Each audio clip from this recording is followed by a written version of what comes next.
just taken a tour of the museum, and the museum has the name of the International Museum.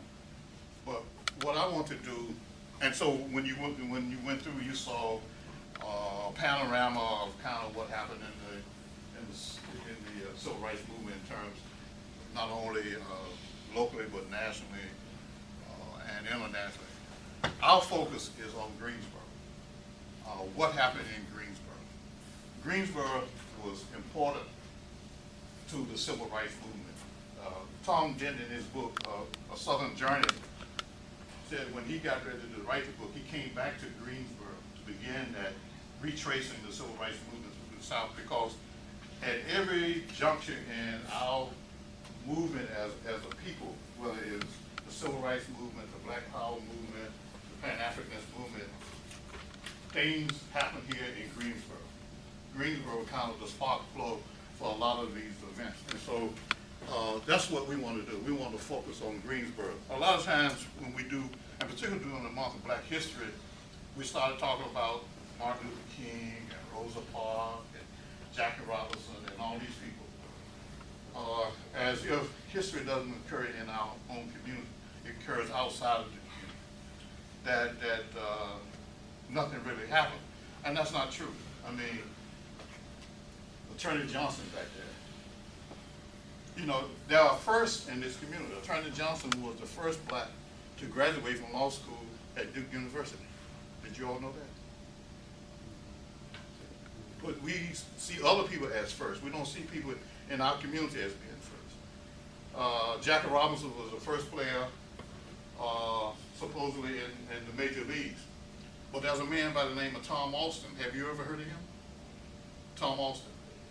The first African American to play for the St. Louis Cardinals. So we have people in this community that distinguish themselves throughout the state, the nation, and the world. And so my focus is always to come back to Greensboro. And so today what we want to do, and I gave you a handout that talks about the civil rights movement in Greensboro and the three phases of that movement. One was the February 1 sit down downstairs in Woolworth. The second was the protest at the movie theaters in 1961.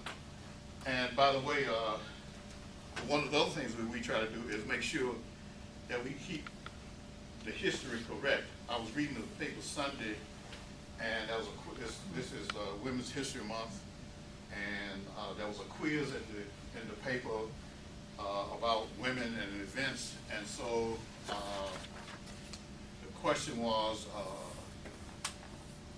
Bennett College women, and the answer would have been the movie theater demonstration, 7 women at a demonstration in 1961. Well, that's not correct. I was one of the people who, I was an admitted student, and I was one of the people along with Robert Pat Patterson and Gil Thomas who started the demonstration in 1961 at the movie theater.